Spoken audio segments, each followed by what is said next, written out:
आती हूँ प्रियंका कक्कड़ जी आपके पास। आम आदमी पार्टी के इतने बड़े बड़े दावे गुजरात के, कम से कम अब उम्मीद की जा सकती है कि ये जो लिखित में दावा किया जाता है ना, कांग्रेस पार्टी के भीतर सिमट जाएगी, हमारे ये 3 बड़े चेहरे शानदार रिकॉर्ड बम्पर जीत हासिल करेंगे, बीजेपी का बुरा हाल हो जाएगा 27 सालों का। कहाँ गया वो सब कुछ? और यहाँ तक कि गढ़वी और इटालिया आपकी ये 2 बड़े चेहरे थे, दोनों चुनाव हार गए।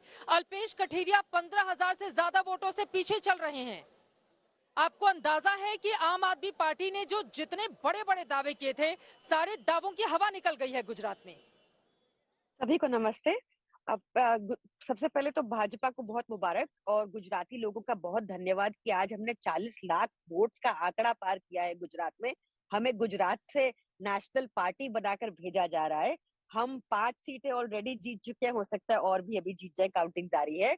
मंथन भाजपा को इस पे भी जरूर करना चाहिए कि क्यों उनको 23 साल लगे दिल्ली में 8 सीटें पाने के लिए और हम 23 महीने में मेहनत करके ये रिजल्ट लेकर आए हैं। साथ ही में आपने एक क्वेश्चन आप पूछ रहे थे, इसमें देखिए एक चीज और हुई गुजरात में भाजपा और कांग्रेस अलग नहीं थे, एक ही थे।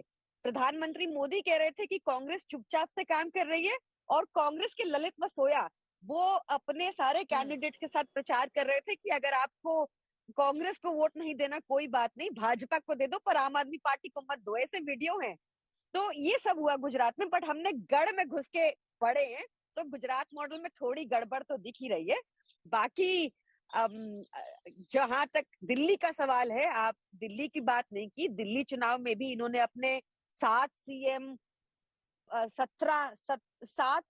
17 कैबिनेट मिनिस्टर, सांसद सबको उतार दिया था। वो चुनाव भी मोदी जी के नाम पे लड़ा गया था। उस चुनाव में भी 15 साल की एंटी इनकम्बेंसी थी। कल दिन भर दिल्ली की ही बात हुई थी। लेकिन आज अगर गुजरात में जीत हासिल हुई है तो गुजरात की बात होगी या नहीं होगी? नहीं, ये जो लिखित में नहीं, ये बताइए मैडम, अब ये जो लिखित में दिया जा रहा था वो बंद होगा कि नहीं होगा?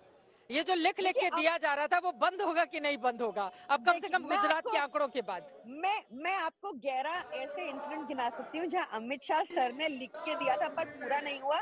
मोस्ट रिसेंटली तो आपको याद ही होगा, बंगाल में 200 प्लस का था, 77 पर सिमट के रह गए। ऐसे बड़े सारे एग्जाम्पल्स है। तो ठीक है, एक बार आंकलन गलत हो गया। इससे पहले पंजाब बिल्कुल ठीक निकला था, दिल्ली बिल्कुल ठीक निकला था, पंजाब में किस सीट पे कौन जीतेगा हारेगा भी ठीक निकला था। हो गया एक बार गलत, ठीक है। अमित शाह जी तो 11 बार गलत हुए हैं। ठीक है, 2018 से, मतलब उसके पहले का मैंने ठीक है। मैं राज्यवर्धन जी, आप उनको गुजरात का आईना दिखाएंगे तो वो आपको दिल्ली याद दिलाएंगी कि दिल्ली एमसीडी में बीजेपी का क्या हाल कर दिया है आम आदमी पार्टी ने।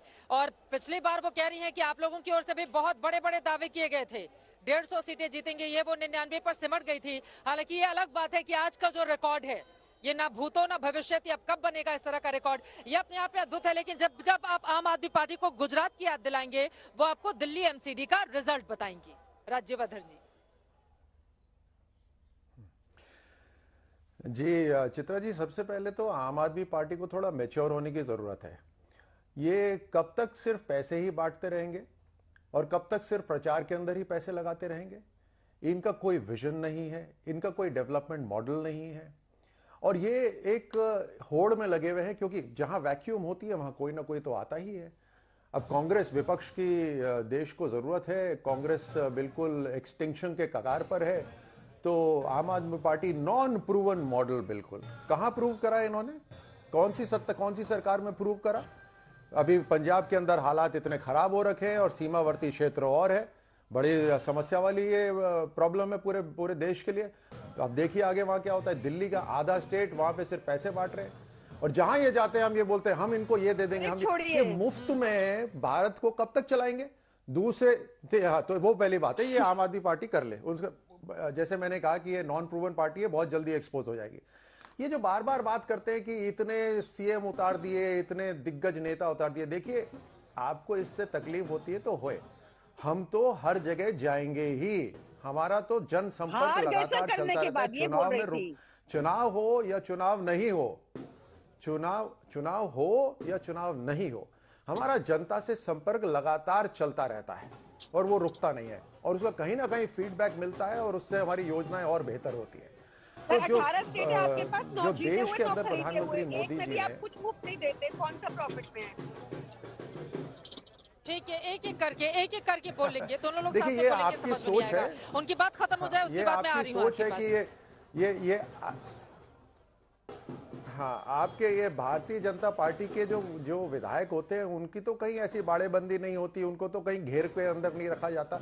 ये आप लोग इतने घबराए हुए अभय क्यों जी आ रहते रही हैं? हूँ, अभय जी आ और रही हूँ। अगर अपने आप पर विश्वास नहीं है तो अच्छा बताइए ना किसी भारतीय एक जनता स्टेट का। पार्टी नहीं, आपको जनता गिराती है। आप मुझे बता दीजिए कहां पर भी कोई भी पार्टी रिपीट होती है।